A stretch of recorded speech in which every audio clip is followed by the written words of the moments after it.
I wasn't supposed to hear it. But one cracked door ended my marriage in 10 seconds. I never thought a walk down a dim hallway would end my marriage. I never thought a cracked door and a whispered sentence would split my life into two clean halves, before I knew and after I couldn't unknow. My name is Alex Morgan, and the night I left my wife's boss. Party was the night I stopped being a husband and started being a man who finally saw the truth. My wife, Lavara, loved the spotlight. Her world was measured in promotions and executive attention. Mine, insurance policies and spreadsheets. The irony is, I never saw the disaster happening in my own home. The party was at her boss's penthouse, a place that looked like a billionaire's showroom. I knew I didn't belong. Lavra knew it too. She didn't hold my hand, didn't introduce me, she just drifted toward her world, and I drifted toward the bar. Then Justin appeared, perfect hair, perfect suit. The kind of man Lavra always gravitated toward. I watched the way she leaned in, the way she touched his arm. The way her laughter changed, it was soft and real, not the practiced one she used with me. I told myself I was just imagining things. I wasn't. After an hour of feeling like a decoration, I whispered, "I think I'm going to head out." Her eyes flashed with annoyance. "Alex, don't embarrass me tonight." Embarrass her, that's what I was now.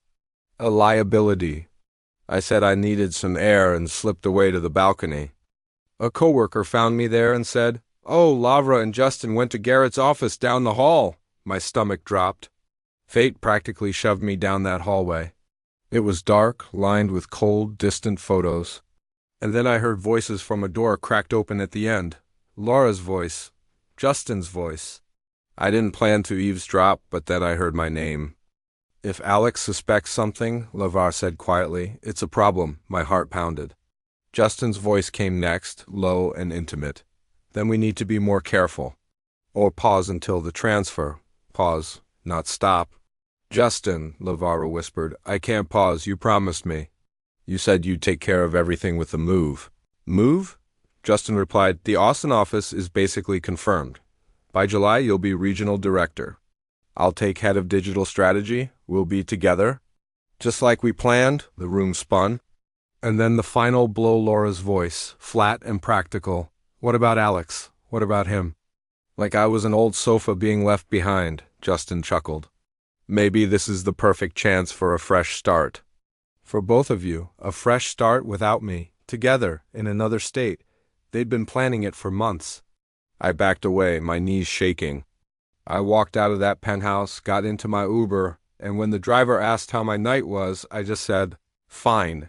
It was the biggest lie I'd ever told. The next few days passed in a blur. I slept in the guest room. Lavra acted frighteningly normal. Then I found it. Her purse was on the table, and inside a second phone. Black, secret. I held it like a grenade. When she came home and saw it on the coffee table, her face cracked with panic. She lied, of course, said it was for work. I just looked at her and said, "Then unlock it?" She didn't. The passcode was my birthday. 4 digits that opened up a world of rot, messages, photos, hotel receipts, plans for Austin. Nights she told me she was working late, she was with him instead. Then I found a recording of her saying, "Alex doesn't suspect anything. By the time the transfer is announced, it'll be too late." My hands shook, but my heart was numb. The kind of numb that comes when love finally dies. I saw a lawyer. I built a plan. One night, while she was cooking dinner as if nothing was wrong, I placed a manila envelope on the counter. "What's this?" She whispered, "Divorce papers." She collapsed into a chair. "You're leaving me over a mistake?" I just looked at her. "A mistake? You planned a new life with another man in a new city?" she cried. "I still love you," I said softly. "No, you love the stability of me, but not me." Her tears didn't move me anymore. I told her she could sign then, or we could go public with everything. She signed.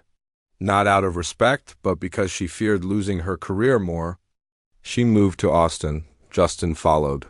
They lasted 8 months before it all blew up. Their careers became cautionary tales. As for me, I sold the house, moved downtown, and started fresh. I found myself again, piece by piece. And for the first time in years, I sleep peacefully. Because sometimes the truth doesn't break you, sometimes it sets you free. Thanks for watching. If this story resonated with you, hit that like button and subscribe for more.